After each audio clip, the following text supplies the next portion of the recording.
আনন্দ বাংলা, আমরা নিরপেক্ষ নই, মানুষ ও সমাজের পক্ষে। নিবেদন করছে আরপি ক্লাব প্রাইভেট লিমিটেড এবং Leo, a large EV and solar innovation. সহ নিবেদক বারডোয়ান ইউনিটেক টেকনিক্যাল ইনস্টিটিউট, যে দেয় চাকরি ও ভবিষ্যতের গ্যারান্টি। বর্ধমান সদর থানার বড়সড় সাফল্য।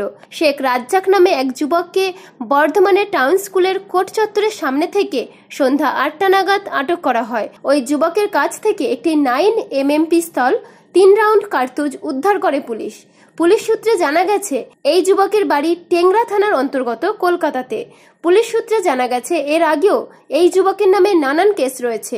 তবে কি উদ্দেশ্য নিয়ে এসেছিল এই যুবক বর্ধমান শহরে তা এখনো জানা যায়নি।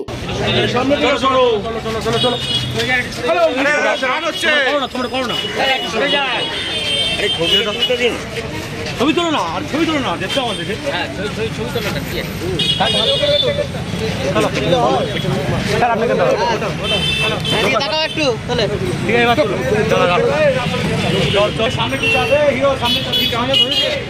পুলিশ সূত্রে জানা গিয়েছে 10 দিনের রিমাইন্ড চাওয়া হবে, তারপরেই পুরো বিষয়টি খতিয়ে দেখবে প্রশাসন।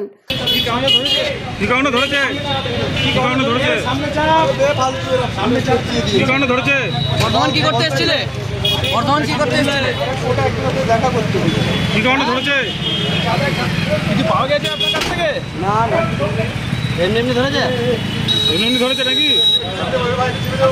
কি কারণ ধরলো?